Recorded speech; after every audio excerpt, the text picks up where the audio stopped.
Bonjour à tous, aujourd'hui nous allons voir Agno 1800, donc un jeu qui nous a amené en français par Yellow et qui a été fait par Martin Wallace, donc un créateur de jeux très connu, qui fait des jeux aux mécaniques originales, toujours très sympathiques, on a toujours très envie d'y jouer. Alors seul petit défaut, c'est qu'en règle générale, les jeux sont pas tout à fait finis, il y a toujours des points de règle à modifier, des petites adaptations, en gros les joueurs jouent le rôle de testeur, donc alors c'est pas toujours le cas, il a fait l'excellentissime Brass, qui est vraiment très bon, mais il a fait d'autres jeux comme par exemple Fewacraft Snow qui est aussi très bon mais qu'il a fallu adapter un petit peu derrière parce qu'il y avait une martingale dans le jeu qui n'avait pas été vue par l'auteur quand il l'a fait.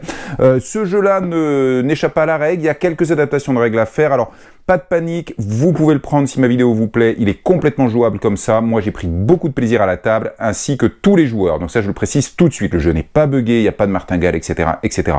Il y a juste des petits ajustements de règles qui sont nécessaires, alors il faut savoir que Martin Wallace a déjà réalisé une extension pour ce jeu, d'après ce que j'ai entendu, avec des choses qui vont rallonger un peu le jeu, mais surtout des petits points de règles qui ont été légèrement adaptés et modifiés, de façon à corriger quelques petits défauts. Mais encore une fois, vraiment que cela vous freine pas, parce que le jeu est très bien comme ça, et je vais au fur et à mesure de la vidéo de toute façon vous dire les 2-3 petits points de règle qui seraient pas mal de modifier, mais ce n'est pas gênant, encore une fois comme je viens de vous le dire, pour découvrir le jeu, absolument pas.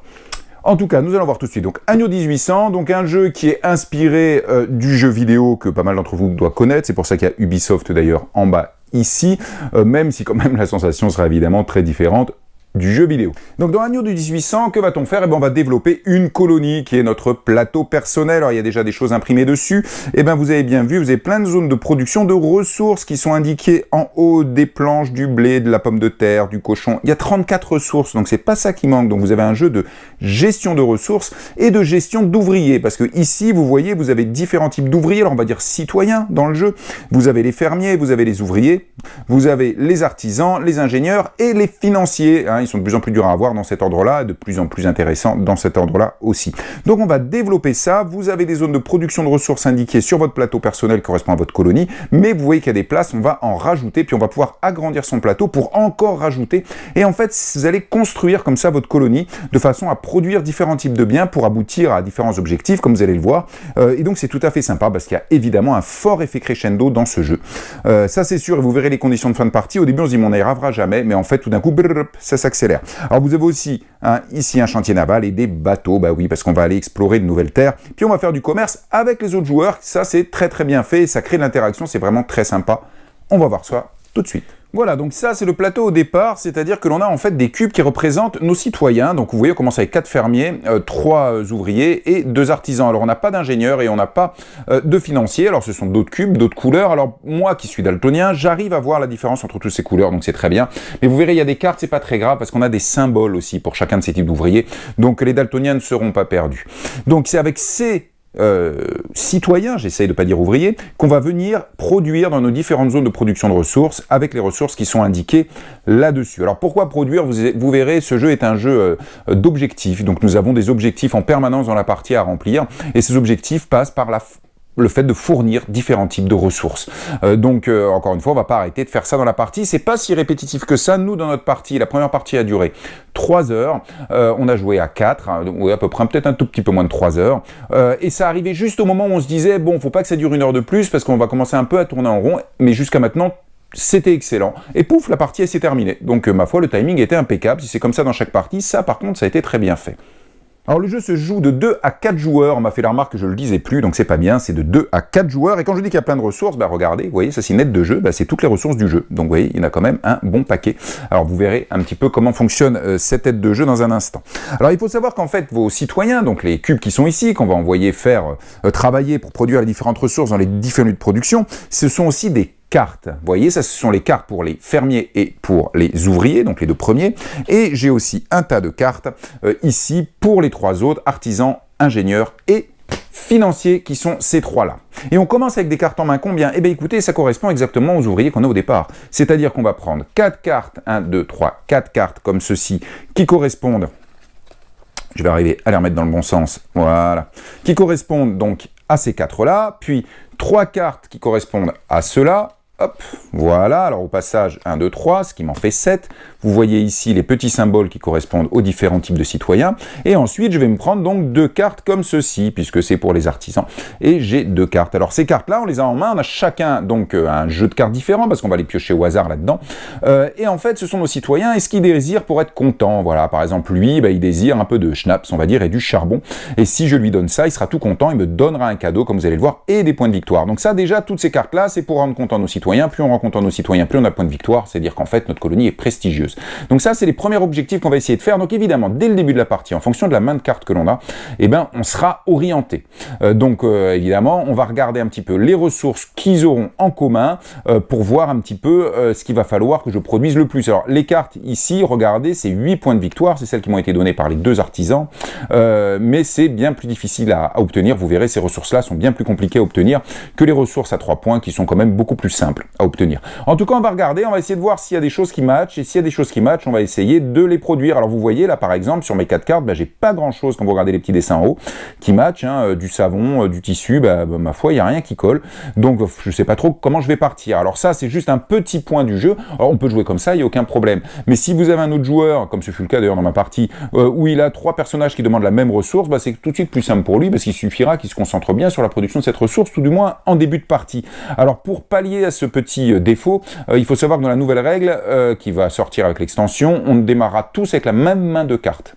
Donc pas de hasard de ce côté-là, on aura tous la même main de cartes, avec les mêmes personnages, donc les mêmes citoyens à rendre heureux en leur fournissant ça. Autre petit point de règle, je vous avais dit que je vous le dirai au fur et à mesure, regardez celui-là, le cadeau, c'est quoi le cadeau? Vous allez voir comment ça marche, mais qui peut m'apporter, c'est d'avoir un ingénieur. Ça va aller prendre un cube ingénieur, me le mettre là, ça y est, j'ai un ingénieur, c'est super, mais ça c'est très puissant.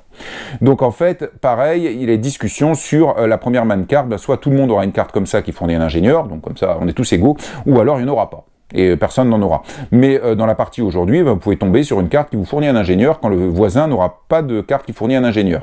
Et donc, pour lui, il sera plus difficile d'en avoir un, alors que pour vous, assez rapidement, vous pourrez en avoir un. Ça crée un petit déséquilibre. Donc, ce point-là, donc sur les cartes qui fournissent des ingénieurs en début de partie, et le fait d'avoir une main qui peut être plus ou moins avantageuse, celle-là, elle n'est pas terrible demain, puisqu'il n'y a aucun, vous verrez, les ressources, c'est bien d'avoir les mêmes pour les différents personnages, là c'est pas le cas. Ce petit hasard qui peut faire un peu grincer des dents, il va disparaître avec les petites adaptations de règles. Mais je le répète, on a joué comme ça et c'était très très très bien. Au final, personne n'a râlé, on a joué, on a produit nos trucs et vous allez voir, le jeu est bien foutu, donc on manque pas de ressources, quelles que soient les ressources qu'il nous faut. Alors il faut savoir que bien évidemment dans le jeu, je vous ai dit, avec toutes les places qu'il y a, on va pouvoir poser de nouveaux usines de production pour avoir de nouveaux types de ressources, et donc on va pouvoir gagner des cubes comme je vous l'ai montré là, et donc de nouveaux citoyens qu'on va venir faire travailler pour produire nos ressources, pour les contenter. Et en fait il faut voir tout de suite une chose, on verra un petit peu plus loin, mais c'est que quand vous gagnez des nouveaux cubes, des nouveaux citoyens, vous prenez les cartes correspondantes. Oui, ça représente vos citoyens. Je gagne un cube vert, un fermier mettons, et je vais reprendre une carte comme ça, que je vais mettre dans ma main, et à nouveau, tiens, j'en ai un nouveau qui veut ça pour qu'il soit content, cadeau, 3 points de victoire. Donc à chaque fois on gagne des cubes, donc notre main a tendance à monter, mais vous allez voir quand on les contente, on va virer nos cartes, donc elle a aussi tendance évidemment à diminuer. Alors ça nous dirige dans un autre jeu, dans les productions qu'on va essayer de développer, mais ce n'est pas tout. Vous avez des cartes objectifs. Alors il y en a plein comme ça, mais en fait on n'en met que 5 au début de la partie, et ces 5 que je vous mets là, c'est celles qui sont conseillées pour une toute première partie. Ça sera des objectifs de fin de partie que chaque joueur va essayer de faire au mieux. On les verra un petit peu plus tard, mais sachez que vous avez en fait là 4, en tout cas pour une première partie, objectifs de fin de partie qu'on va essayer de remplir au mieux, plus une carte qui n'est pas tout à fait de la même couleur. Ça en fait c'est une action que chaque joueur pourra faire en cours de partie, en gros une action en plus, qu'on va pouvoir faire. Donc il y aura aussi ces 5 cartes qui sont les objectifs. Alors je vous montre tout ça parce qu'au final, c'est ça qui dirige votre jeu. Vous allez vous construire votre colonie en fonction des ressources que vous allez produire, et ça dépendra des cartes que vous avez en main, c'est-à-dire des citoyens que vous allez essayer de contenter, mais aussi des cartes objectifs que tous les joueurs ont et pour lesquels ils sont très souvent en concurrence. Alors comment le jeu se déroule, en fait, il faut savoir que chacun de notre tour, nous allons réaliser une seule action. Donc je fais une action sur jour suivant, à moi, etc. Et ça tourne comme ça infiniment? Non. En fait, la première fois où un joueur n'a plus de cartes, comme je vous ai dit, quand on va donner à ces différents citoyens ce qu'ils veulent, on va enlever la carte, comme vous allez le voir, quand on n'a plus de cartes, à ce moment-là, quand un joueur n'a plus de cartes, on finit le tour en cours, on en fait un nouveau, et c'est terminé. Alors dans la dynamique du jeu, vous verrez au début, notre main augmente en fait. Donc on a l'impression qu'on va jamais finir. Mais c'est pas vrai. D'abord, un joueur peut jouer à un moment pour essayer de finir. Alors c'est pas ça qui le fera gagner forcément, vous verrez. Donc il faut bien choisir son timing quand finir la partie. Et ensuite, au fur et à mesure, vous allez développer votre colonie, vous allez avoir de plus en plus de ressources facilement. Et donc si au début vous êtes un peu en galère pour fournir ce qu'ils veulent, et ben du coup, au bout d'un moment dans la partie, tout d'un coup, vous aurez facilement ce qu'ils veulent, et si au début faire une carte c'est compliqué, ben, quand la partie continue, ben, ça sera de plus en plus facile. Donc on va, au bout d'un moment, il y aura clac, une bascule, et ça ira de plus en plus vite. Donc encore une fois, quand quelqu'un a contenté tous les personnages qu'il a en main, et ben la partie, on fait un tour, un dernier tour, et c'est terminé, en sachant, comme je vous l'ai dit, quand on va gagner de nouveaux citoyens, c'est indispensable, on va gagner une nouvelle carte, hein, donc ça augmente au début notre main. Alors, avant de vous montrer le plateau principal, parce qu'il y a bien sûr un plateau principal, je vais vous expliquer la mécanique du cœur du jeu. Hein. Souvent, je reste un petit peu superficiel sur le jeu, puis je rentre dans les détails. Là, je vous rentre tout de suite dans ce détail, parce que cette mécanique est fondamentale. À chaque fois que vous allez devoir agir, à chaque fois que vous avez une action à faire, et au passage d'une seule action, puis ça passe à l'autre, ça fait que le jeu est très fluide. C'est vraiment une qualité de ce jeu. Donc, à chaque fois que vous avez une action à faire, vous allez devoir dépenser des ressources. Comment on obtient des ressources? Eh bien, c'est très simple, je vous montre un peu ça. Si vous voulez des planches, par exemple, regardez, l'usine qui produit des planches a 2 emplacements ici qui représentent en vert un fermier. Si je veux une planche, je dois déplacer un cube fermier du stock de fermier sur un des 2 emplacements. Ah, bah j'ai une planche. Si je voulais, quelle que soit la raison, je vais dire par exemple là, de la brique, pareil, hein, à ce même tour, eh ben, je prends un cube ici, parce que c'est rouge, donc c'est bien un artisan qu'il me faut, et je le place ici. Et là, je viens de produire une brique, une planche. Génial. Et maintenant, je fais mon action du tour avec cette brique, cette planche que je viens de produire. Donc par exemple, il faudrait qu'une de mes cartes citoyens veuille une brique, une planche. Et je fais mon action. Mais je ne thésaurise pas. C'est-à-dire que je viens de produire ça, je les utilise tout de suite lors de mon action, et c'est au joueur suivant de jouer. Mais au tour suivant, eux, c'est bon, ils ont bossé, ils dorment, ils bougent pas, mais je n'ai pas une brique, une planche. Hein. C'était juste au moment où j'ai posé le cube dessus que j'ai gagné une brique, une planche.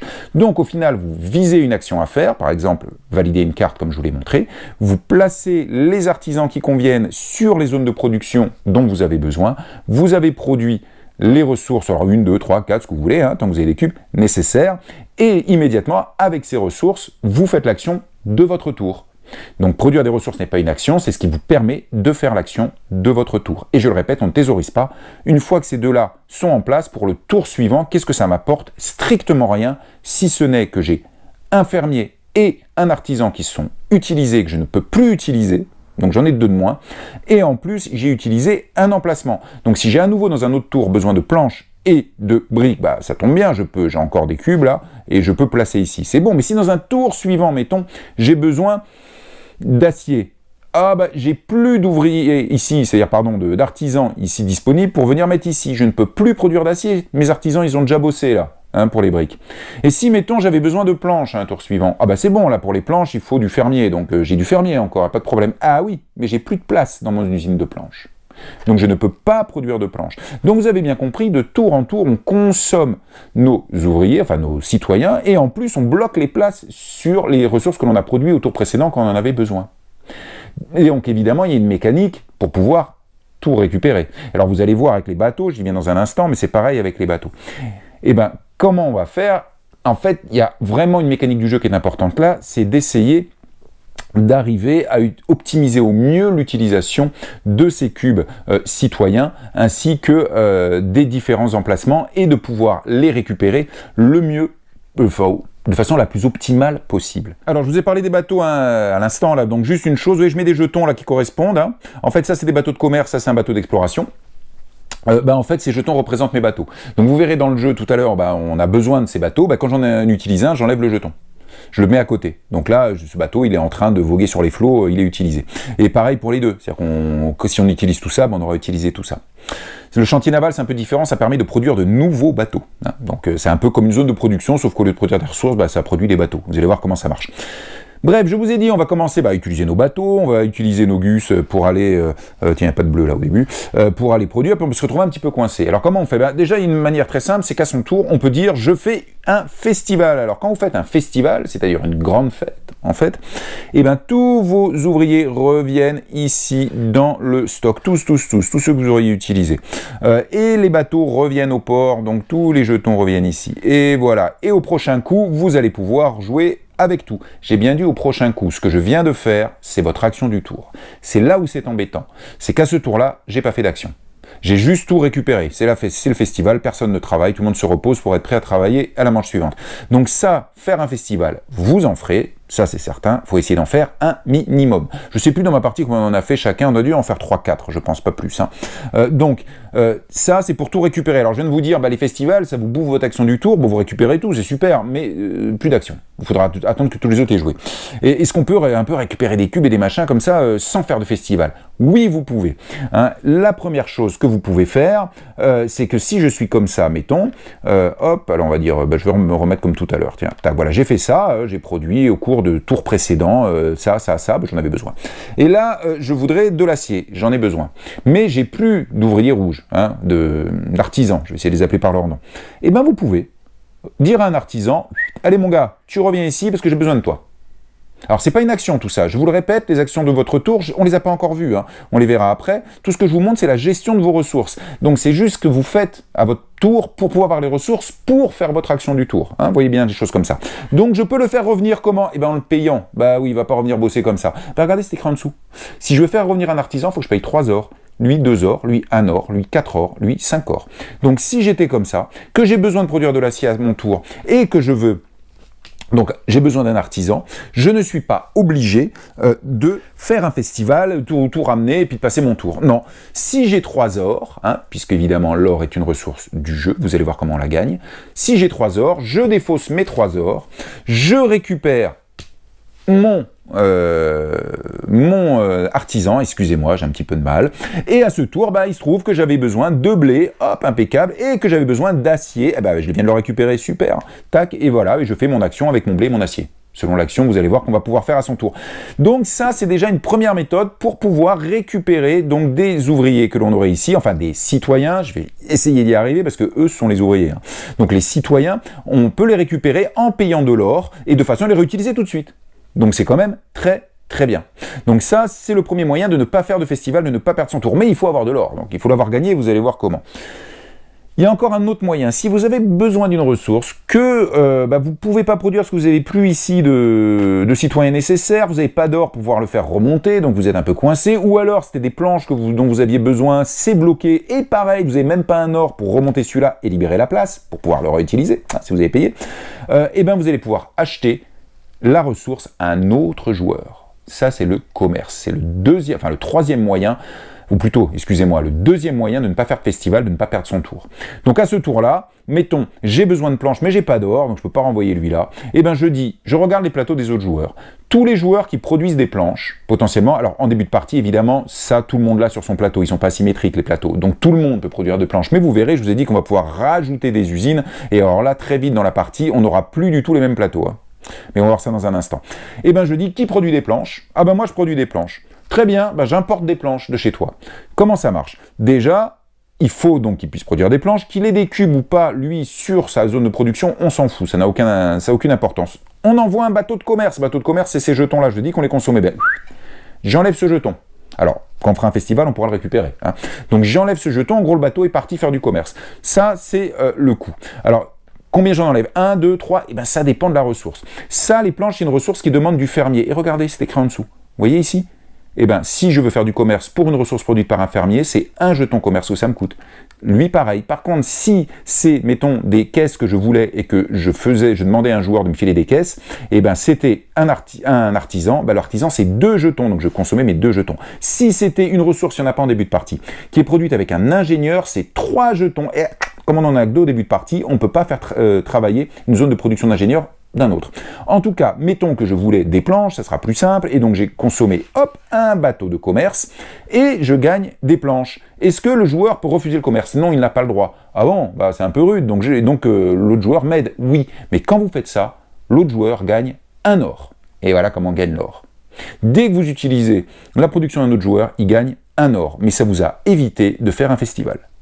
Et on va le faire énormément. Et ça, c'est un truc vachement sympa dans le jeu. Alors juste un point, quand vous faites du commerce comme ça, vous pouvez le faire autant de fois que vous voulez avec les autres joueurs, tant que vous avez des jetons bateaux de commerce à consommer, bien sûr.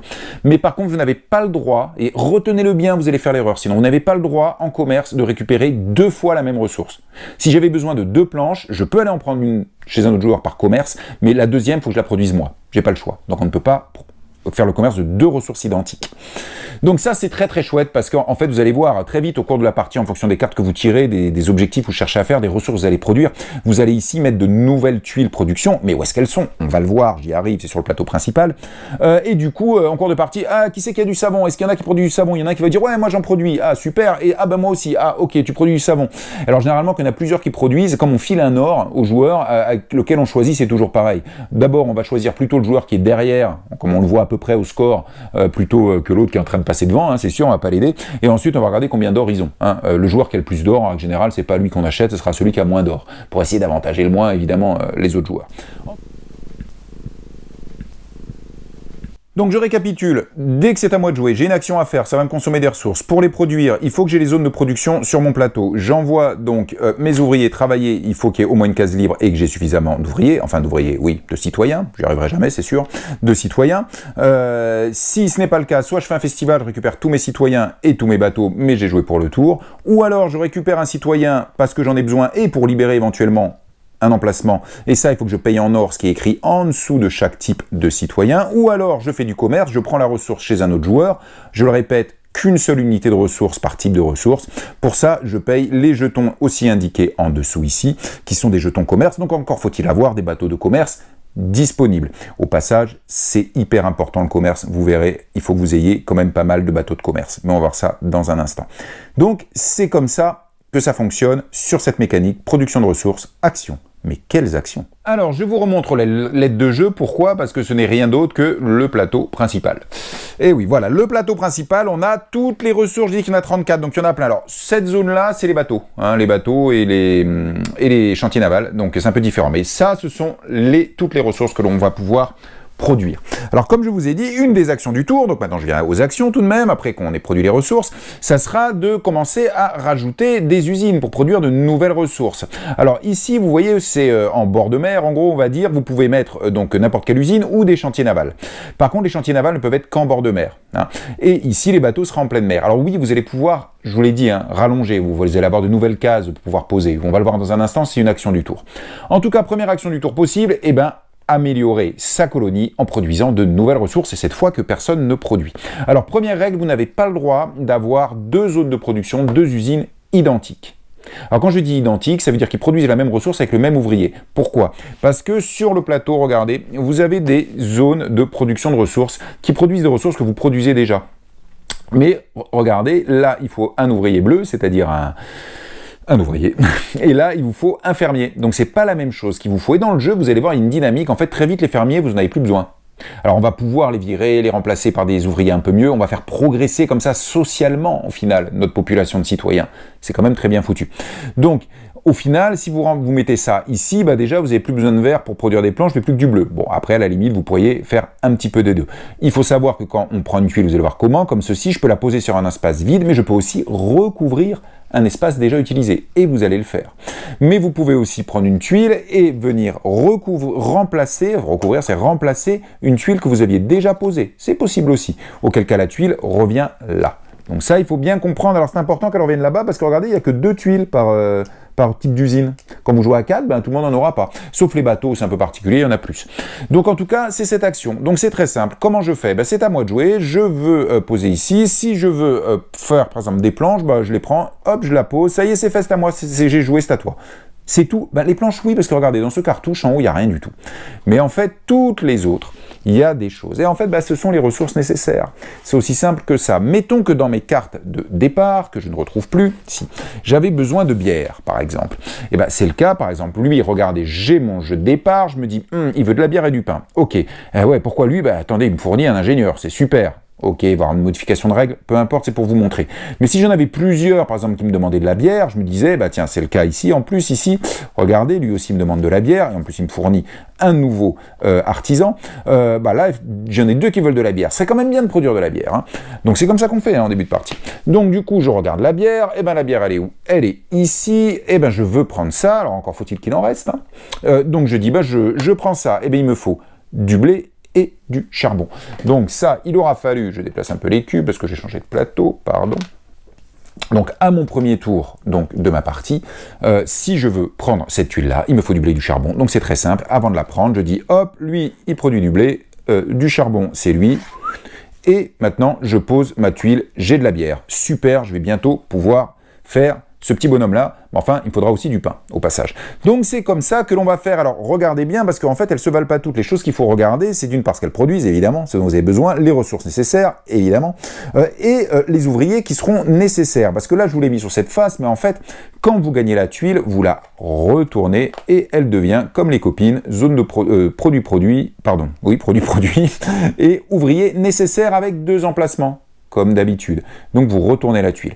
Alors juste une petite chose à ce niveau-là, une petite modification de règle, je vous ai dit que je voulais dire au fur et à mesure qui va certainement venir, c'est que quand vous construisez en fait une usine comme ça, vous la mettez sur cette face-là. Pourquoi ?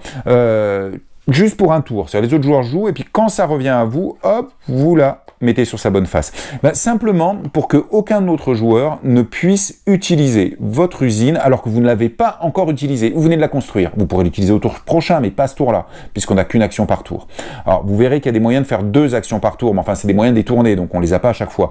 Donc, encore une fois, ça vous permet en fait que ça soit vous qui utilisiez pour la première fois votre usine. Alors quand ça revient à vous, vous la retournez. Si vous ne l'utilisez pas, c'est un choix personnel. Donc là, les autres pourront faire du commerce dessus et avoir de la bière, en l'occurrence, en utilisant, je le répète, des jetons bateaux et en vous filant un or, au passage. Alors pourquoi cette modification de règle? Parce que dans la règle de base, vous prenez l'usine, vous la mettez là, au tour suivant, le type en face peut vous prendre de la bière, hein, sans que vous en ayez produit.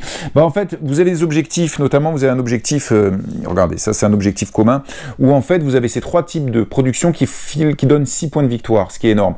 Mais en fait, ces productions, par exemple, regardez, ici, ces productions-là, vous en avez, je vous le répète, que 2 tuiles, hein, à chaque fois. Celle-là, par exemple, vous avez que 2 tuiles. Et regardez, là, il vous faut quoi? Alors ça, c'est une machine à vapeur. Donc la machine à vapeur, elle est ici. Donc mettons qu'à ce tour, moi je construise la machine à vapeur. Je la mets sur cette face-là, permettant maintenant, si on a les 2 autres sources, de produire le tracteur et d'avoir 6 points de victoire en fin de partie, puisque c'est la condition. Et bien avec les 3 autres joueurs, ils vont peut-être dire « Ah, je fais du commerce, boum, j'utilise ta machine à vapeur, je prends ça. » Hop, joueur suivant, « Ah, je fais du commerce, j'utilise la machine à vapeur que tu viens de construire, je prends ça. » Ah, c'est à toi, il n'y en a plus. Ah bah ouais, t'as construit une machine à vapeur pour rien. Et ça, c'est un problème. Nous, dans notre partie, c'est exactement ce problème s'est posé. Hein. Donc, du coup, personne n'a fait de machine à vapeur. Parce que sinon, on savait que ça a filé des points aux 2 joueurs. Alors, parce qu'évidemment, au moment où ça arrivait, les autres sources, les autres joueurs les avaient. Hein. Donc, ça filait des points aux autres joueurs. Et donc, personne ne l'a fait. Et du coup, les cartes où il y avait ce genre de biens qui étaient nécessaires, on les faisait même pas. Donc, ça nous bloquait. Donc ça, c'est un point de règle, c'est un exemple de point de règle qu'il va falloir modifier.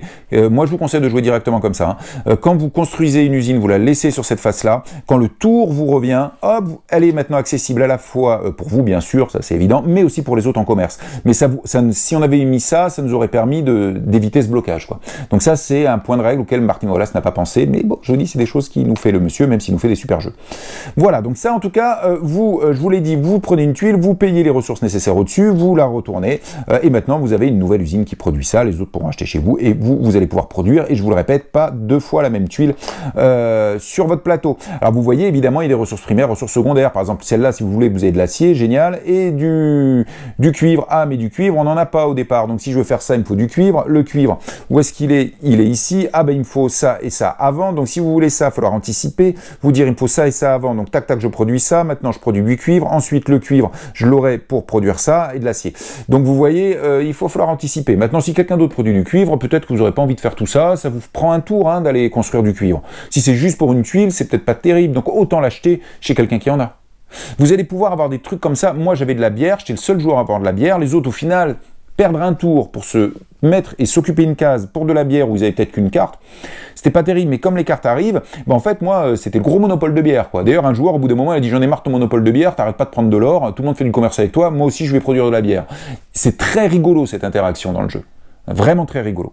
Donc, encore une fois, voilà comment on fait pour avoir de nouvelles usines. Encore faut-il qu'on ait de la place disponible. Alors, si vous avez été attentif, vous voyez que ces usines-là, par exemple, regardez, il y a une icône de cube.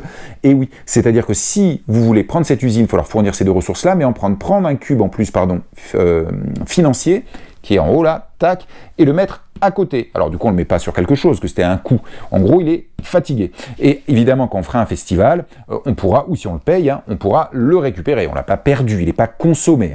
Il est juste mis de côté comme s'il avait travaillé dans une usine. Donc là, vous voyez, toutes celles-là, il faut un financier. Là, il faut un financier. Et regardez, celle-là, il faut un ingénieur. Donc, il y a toutes celles-là, il faut bien surveiller. Il vous faudra un financier et ingénieur pour pouvoir faire cette usine et la mettre sur votre plateau. Bon, ça c'est vachement sympa, parce qu'on va regarder ce que produisent les autres, on va essayer de produire des choses différentes, faire du commerce avec eux pour éviter de perdre du temps. On va pouvoir avoir des monopoles, comme moi avec la bière dès le début de la partie. On va viser des productions particulières en vérifiant les cartes objectifs, comme je vous l'ai montré, communes, mais en regardant aussi les cartes que vous avez en main pour fournir à vos citoyens ce qu'ils veulent et avoir des points de victoire.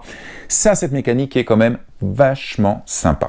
Puisque je suis dans la production, les chantiers navals et les bateaux, bon, c'est pareil, sauf que comme je vous l'ai dit, je vais mettre ça là, hop, voilà. Si vous voulez un chantier naval, ça, c'est gratuit, mais là, par contre, ça vous coûte des ressources là aussi, et vous mettez de côté soit un ingénieur, soit un financier. Et une fois que vous l'avez, vous avez votre chantier naval, hop, comme d'habitude, on le retourne et on le met là. Alors, à quoi ça sert d'avoir plusieurs chantiers navals? Eh bien, tout simplement à construire des bateaux, parce que le chantier naval, vous faites comme une usine, classique, sauf que, encore une fois, il faut que ce soit sur le rivage, le chantier naval.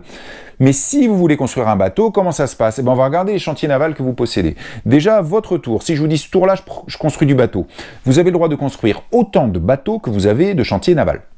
Donc du coup, ça vaut peut-être le coup d'en avoir plusieurs. Parce que si vous avez là, si dans cette situation-là, à un tour précédent, j'avais construit ce chantier naval-là, eh bien, à mon tour, je construis des bateaux. Comme j'en ai deux, j'ai le droit de construire 2 bateaux. C'est quand même bien. Ensuite, pourquoi il y a des chiffres? Parce que c'est des niveaux. Vous avez niveau 1, niveau 2, niveau 3. Si j'ai un chantier naval, eh ben je peux construire avec ce chantier naval un bateau à mon tour, maximum du niveau indiqué. Donc en dessous, c'est possible. Et à quoi ça sert ça? Regardez, les bateaux de niveau 1 ne vous apportent qu'un jeton dessus. Je vous ai montré déjà pour le commerce comment on les utilisait, mais vous verrez pour les autres, c'est pareil.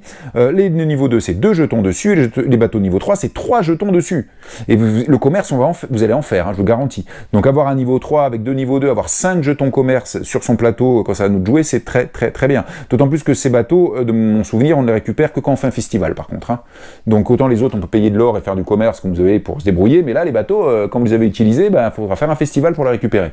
Et le commerce, très vite, ça devient très important. On en fait énormément. Donc ça, c'est vraiment très bien.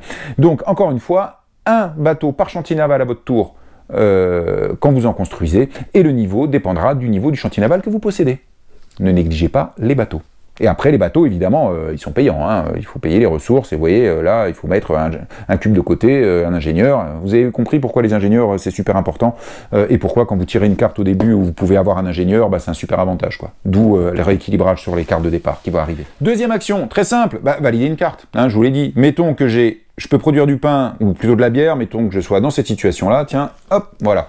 Je dis, tiens, lui, j'ai envie de le faire, c'est à moi de jouer. Ah, je vais contenter un de mes gus. Comment je fais? La bière, c'est bon, j'en produis. Ah, ça va, j'ai un ouvrier, je le mets là. Ça y est, j'ai de la bière.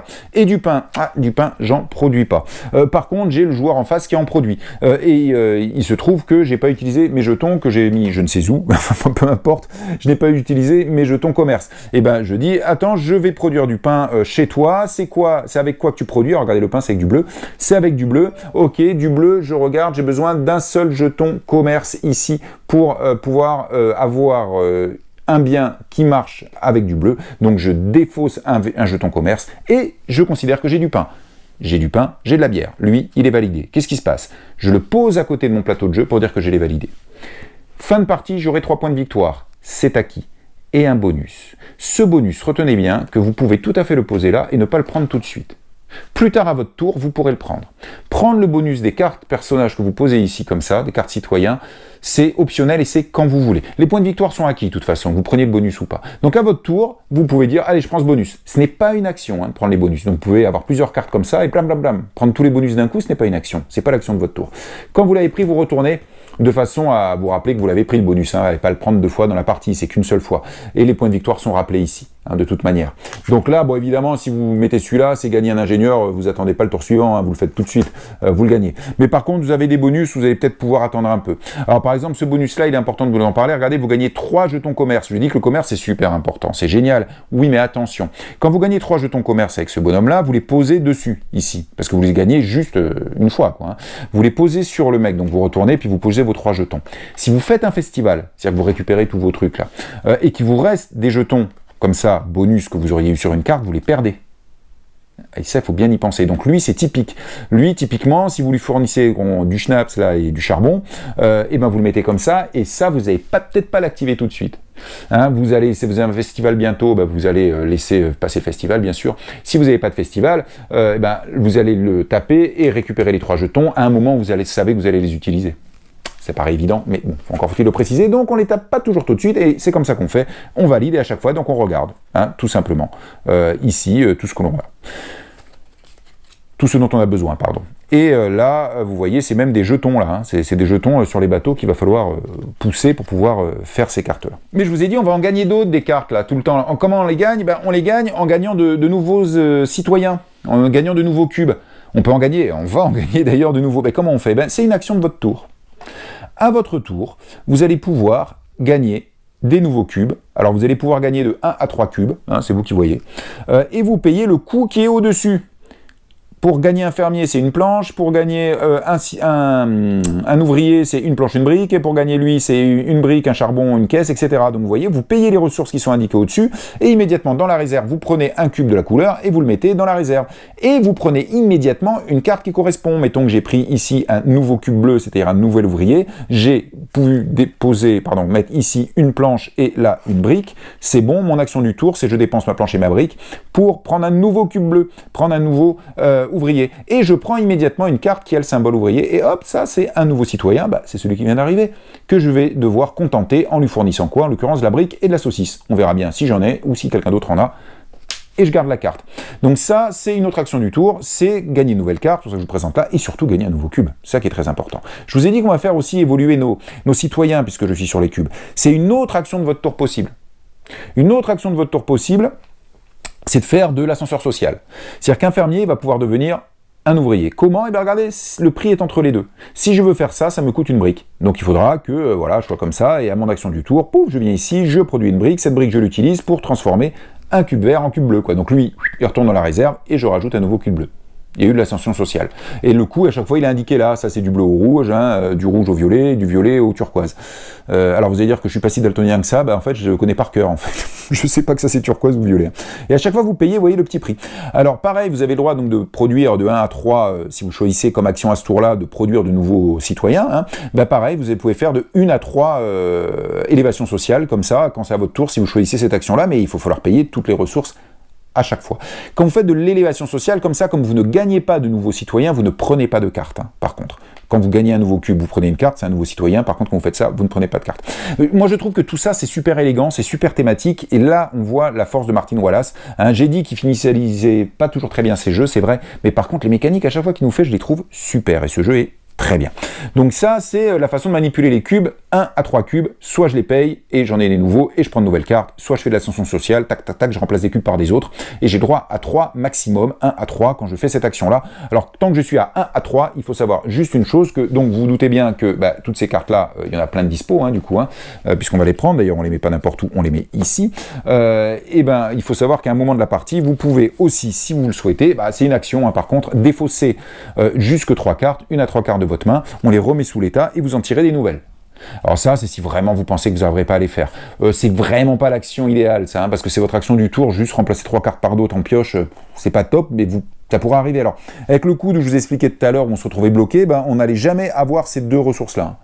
Donc là, ça se jouait, c'est-à-dire qu'on avait besoin de, dès qu'on avait ces ressources qui étaient nécessaires sur une carte, on était obligé de les rebalancer, on ne pourra jamais la faire, parce que personne ne produisait, et personne ne produira. à cause du système dont je vous ai parlé de retourner la tuile.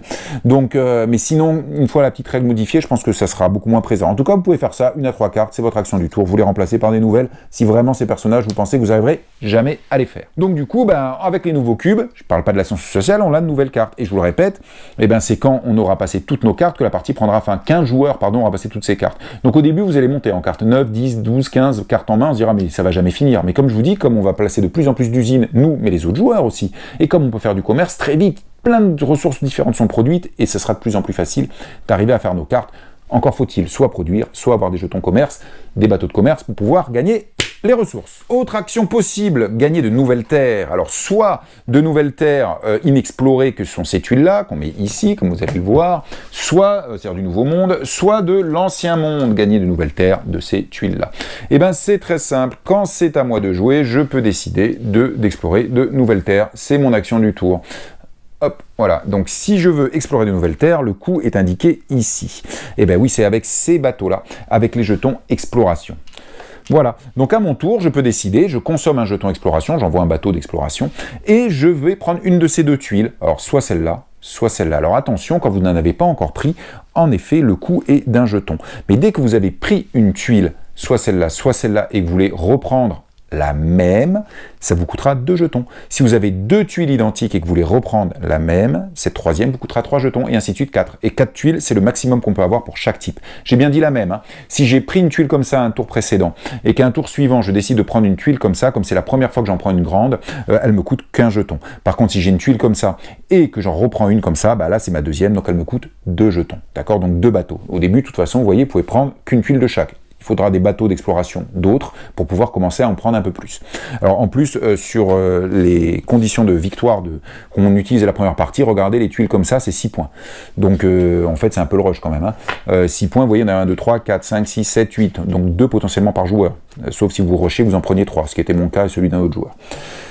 Bref, je paye en jetons, je gagne. Si je prends une tuile comme ça, je la retourne. J'ai un cadeau. Alors là, c'est une usine gratuite, une production d'acier en bleu. Là, c'est du charbon. Là, c'est 2 cartes comme ça. Vous allez voir ce que c'est. Voilà, et je voulais ça. Et ça, vous prenez un nouveau artisan, un cube rouge que vous mettez là-bas. Puis évidemment, vous prenez une carte, comme d'habitude. Donc ça, vous prenez une tuile et vous la posez ici.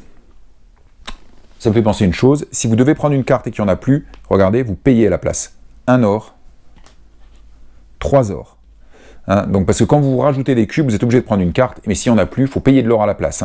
Je vous le dis au passage, j'ai oublié tout à l'heure, mais c'est important. Donc je reviens ici, je viens poser ça là, génial, j'ai de nouveaux places pour le bateau, de nouveaux places sur le rivage, j'ai de nouvelles places ici, donc je vais pouvoir mettre de nouvelles tuiles. Ça c'est la première chose. Alors évidemment, c'est de la chance quand vous tirez une tuile et puis vous verrez bien ce que vous tirez. Alors c'est pour ça qu'il y a une modif de règle qui dit en fait on tire, vous pouvez l'appliquer dès votre première partie, on tire 2 tuiles, pas une, 2 tuiles, vous en choisissez une et vous remettez l'eau et puis vous remélangez le tas. Tout simplement, et puis vous mettez celle de votre choix. Donc pour ça, c'est très simple. Pour les petites tuiles, c'est un peu différent. Les petites tuiles, déjà regardez, vous avez 3 cartes qui sont dessinées ici. Parce qu'en fait, il y a d'autres cartes. Voilà, des cartes peuplades indigènes ou ce que vous voulez, qu'on va mettre là. Lorsque vous prenez une tuile comme ça, donc vous payez en jetons, immédiatement c'est indiqué, vous en prenez 3 des cartes comme ça. Alors c'est pas 3, vous en gardez une, c'est 3, vous en gardez 3. C'est pareil, c'est des indigènes qui vont vous demander différentes choses pour pouvoir vous donner des cadeaux et des points de victoire. Alors eux c'est 5. Donc les tout faciles là c'est 3, eux plus difficiles c'est 8, et puis intermédiaire vous avez eux c'est 5. Donc ça c'est pas mal, et donc à chaque fois que vous prenez une tuile comme ça, vous gagnerez 3 cartes avec 3 personnes à nouveau contenter et qui vous feront des cadeaux. 4 jetons commerce et 2 ors, 2 cartes comme ça, voilà, donc il y aura différents cadeaux, ça dépendra un peu de ce que vous avez, et évidemment, ça va dans votre main, ça. Donc ça c'est la première chose. Deuxième chose, ces tuiles-là sont un peu différentes. Toutes produisent du coton. Ça, si je prends n'importe laquelle, vous voyez, il y a toujours du coton ici, c'est toujours du coton. Toutes produisent du coton. Et ensuite, vous aurez des denrées exotiques. Là, c'est du café et là, c'est de la colle, de la glu. Alors, les denrées sont rappelées ici, vous voyez, coton, café, cacao, caoutchouc, tabac, canne à sucre. Donc, c'était pas du tout de la glu, c'était du caoutchouc. Caoutchouc, tabac, canne à sucre. Et à quoi ça sert? Alors déjà, ça, quand vous l'avez sur votre plateau, à côté de vos plateaux personnels, ce sont des ressources que les autres joueurs ne pourront pas venir vous prendre. Ils ne peuvent pas faire de commerce avec vous pour ces ressources exotiques. C'est impossible.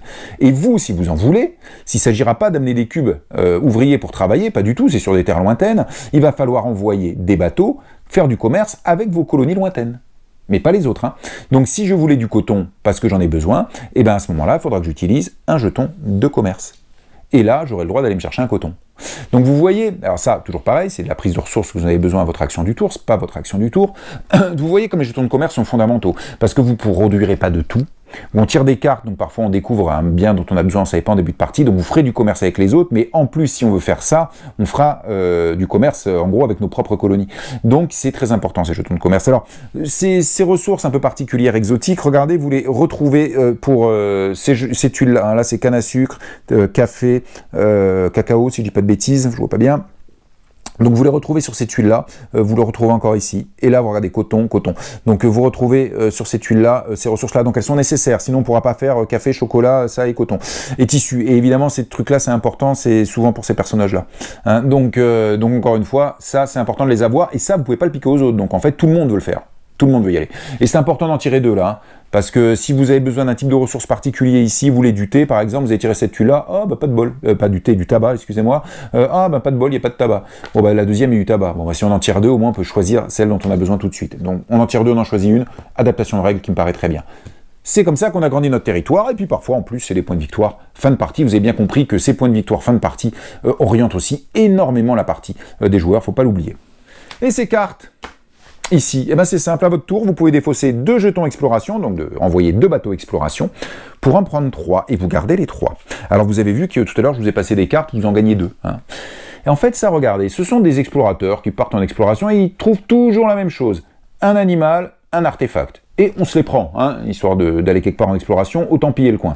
Et bien en fait, en fin de partie, vous allez devoir poser un cube de la couleur considérée, du type d'ouvrier considéré sur chaque, pour marquer les points qui sont indiqués en dessous. Alors moi, les couleurs, là, rouge, vert, je suis dans les choux, et d'ailleurs, j'ai bien raison d'être dans les choux, parce que c'est rouge-rouge. Comment je le sais? Eh ben, ils sont gentils, ils nous ont mis les symboles des artisans, en l'occurrence, en dessous, pour qu'on sache lequel il faut mettre. C'est prévu pour les daltoniens. Merci à l'éditeur. Donc, encore une fois, là, vous voyez, j'ai 1, 2, si j'ai ces 3 cartes-là, en fin de partie, il me faudra 1, 2, 3 artisans, 1, 2 ingénieurs et 1 financier. Si j'ai ça en fin de partie, quand la partie est terminée, je prends les cubes, alors peu importe où ils sont, hein, je les prends, je les pose dessus pour montrer que j'ai bien les cubes qu'il faut, et je marque les points qui sont en dessous. Donc si j'ai pris que 3 cartes, 1, 2, 3, 4, 5, 6, 7, 8, 9, ça me fait déjà 10 points. C'est quand même beaucoup, 10 points. Alors notre première partie, les points se sont échelonnés entre 121 et 132, très exactement. 121, 122, 131, 132 points pour les 4 joueurs. Donc 10 points, c'est quand même pas négligeable. Et si vous y allez 2 fois, vous aurez 6 cartes. Bon, alors il vous faudra d'autant plus de cubes à mettre dessus, d'autant plus de citoyens. Bah, ce sera à vous de gérer pour votre fin de partie, d'avoir les citoyens qu'il faut. Donc parfois, il va vous en manquer un ou deux, un ingénieur ou peut-être un financier, un truc comme ça. Vous n'en avez pas beaucoup besoin de cet ingénieur ou de ce financier en cours de partie. Au final, selon la façon dont s'oriente votre partie, bah, vous attendrez vers la fin de la partie pour pouvoir aller, hop, soit les choper en dépensant les ressources, soit faire de l'ascension sociale, de façon à avoir tous les cubes qu'il faut. Donc ça, c'est quand même pas mal de les prendre pas trop tard dans votre partie, parce que ça vous indique quand même les citoyens qu'il vous faudra en fin de partie pour scorer, et ça score.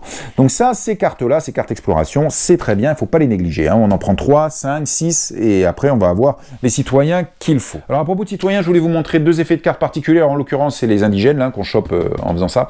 C'est celui-là, ça, quand vous avez cette enveloppe-là, ça veut dire que c'est une action en plus. C'est-à-dire que vous le mettez à côté là, et à votre tour, vous faites votre action principale, enfin votre action du tour, comme d'habitude, ben, vous pouvez le taper pour pouvoir encore rejouer. Alors ça, c'est pas mal d'en avoir en fin de partie. Fin de partie, je vous rappelle, on finit le tour en cours, on refait un tour. Donc vous aurez 1 ou 2 actions quand quelqu'un finit toutes ses cartes, pas plus. Mais si vous avez 1 ou 2 cartes comme ça, bah, à votre tour, vous allez avoir autant d'actions en plus. Donc vous aurez peut-être 1, 2, 3, 4 actions à faire si vous les avez un petit peu gardées. Donc c'est pas mal de les garder pour la fin de partie, ça. Là, juste celle-là aussi, je voulais vous la montrer, c'est particulier. Vous défaussez 2 cartes de votre main, hein, qui retournent sur l'état respectif, mais immédiatement. Je vous ai dit que toutes ces actions-là, on peut se les garder de côté et les taper plus tard, les points sont acquis. Non, sauf cette action-là. Défausser 2 cartes de votre main, c'est tout de suite. C'est-à-dire que quand vous fournissez à ce personnage ça, vous devez immédiatement défausser 2 cartes de votre main, puis vous le tapez. Voilà, c'était juste 2 petites cartes qu'il fallait que je vous montre, qui sont un peu particulières. Voilà. Je vous ai tout montré, toutes les actions de la partie, et je vous ai réexpliqué comment on a arrêté la partie. Et donc, je vous le répète, à chaque tour, vous allez utiliser vos citoyens pour les mettre sur les bonnes zones pour pouvoir avoir des ressources tout de suite à utiliser tout de suite. Vous utiliserez vos jetons bateaux pour faire du commerce éventuellement. Et pour faire quoi tout ça? Votre action du tour, construire une nouvelle usine, jouer une de vos cartes citoyens pour lui fournir ce qu'il faut, gagner les points de victoire, éventuellement un bonus immédiatement, remplacer jusqu'à 3 cartes citoyens, comme je vous ai dit, recruter de la main-d'œuvre, prendre des nouveaux cubes en payant le coût qui est indiqué dessus et en prenant les cubes et de nouvelles cartes qui correspondent. Et je vous le répète, s'il n'y a plus de cartes, à la place, vous payez de l'or, sinon vous ne pouvez pas le faire. Excusez-moi, je me perds un tout petit peu. Prendre ces tuiles-là, explorer le nouveau monde ou explorer l'ancien monde. Venir piocher des cartes ici, expédition, organiser évidemment le festival, la fête de la ville, c'est-à-dire vous récupérez tout. Alors il faut savoir juste une chose, c'est que le joueur qui a fini tout son tas de sa main de cartes et donc qui déclenche la fin de partie, il a quand même un cadeau, c'est qu'il prend ce jeton-là, feu d'artifice, et il aura 7 points de victoire en plus, parce que c'est lui qui déclenche la fin de partie. Voilà, c'était Agno 1800. Alors, autant vous dire que nous, on a tous aimé à la table. Moi, j'ai trouvé ça très bien. Je retrouve là le bon cerveau de Martin Wallace qui nous sort des mécaniques, des machins originaux. Moi, j'ai eu des sensations qui sont assez originales. Le jeu est dynamique, il est fluide, on joue tous bien vite, ça marche bien. Le commerce est très sympa parce que, qui c'est qui a du savon? C'est toi, attends, c'est qui? C'est toi déjà ou t'as trop d'or? Toi aussi, je te le file à toi. Une espèce de dynamique et d'interaction comme ça dans le jeu qui est vachement sympa. Essayez de voir, il faut toujours surveiller ce que font les autres, etc. Et puis c'est thématique, c'est vachement thématique. Je gagne un nouveau citoyen, je gagne une carte. Une carte pourquoi? Il faut qu'il soit content, donc il faut que je donne les ressources. S'il est content, ça donne du prestige, donc c'est des points de victoire. Tout marche bien. Vraiment, c'est sympa. Il y a juste les petits points de règle à ajuster, comme je vous l'ai dit, mais c'est pas très grave parce que c'est facilement ajustable. Quand vous gagnez une usine, vous l'activez pas tout de suite. Les autres ne peuvent pas faire de commerce avec vous ce tour-là. Par contre, quand le tour revient à vous, tac, vous l'activez. Ils pourront faire du commerce, mais du coup, c'est vous qui pouvez l'utiliser en premier. Ce qui permet, encore une fois, d'éviter les blocages dont je vous ai parlé tout à l'heure. De même, en début de partie, de même, quand vous tirez des cartes, déjà, des tuiles comme ça, prenez-en 2, vous en choisissez une, quand même, il y a un peu moins de hasard, là. Et puis, en début de partie, il est important que une nouvelle règle apparaisse pour qu'on ait tous les mêmes cartes, pour éviter des petits désagréments. Comme je vous ai dit, par exemple, vous avez aucune ressource qui match, donc vous ne savez pas trop dans quoi vous allez partir, enfin, il n'y a aucune des cartes qui ont des ressources en commun, ou bien vous avez une carte qui vous fournit un ingénieur alors que d'autres n'en ont pas. Voilà, c'est les deux déséquilibres un peu gênants. Après, franchement, dans notre partie, il y a un joueur qui avait quasiment rien en commun. Moi, j'avais pas mal en commun. On était 2 joueurs à avoir des ingénieurs d'entrée de jeu en main, d'autres on n'avait pas. Mais bon, ça n'a pas gêné. Franchement, ça n'a pas trop gêné, mais donc on peut jouer au jeu comme ça, il n'y a aucun problème, comme je vous l'ai dit. Donc on peut jouer en tirant les cartes au hasard au départ, c'est pas gênant, vraiment, c'est pas un truc qui gêne. Mais on va dire que si ça, c'est un peu réglé, ça sera encore mieux. Donc en gros, c'est un jeu qui est déjà très bien, et s'il y a des petites adaptations qui arrivent avec l'extension, je sais pas quand elle arrivera, l'extension, certainement bientôt, waouh, je pense qu'il va encore monter de niveau. En tout cas, c'est clair, je vous conseille ce nouveau jeu de Martin Wallace, Agno 1800. Bon jeu!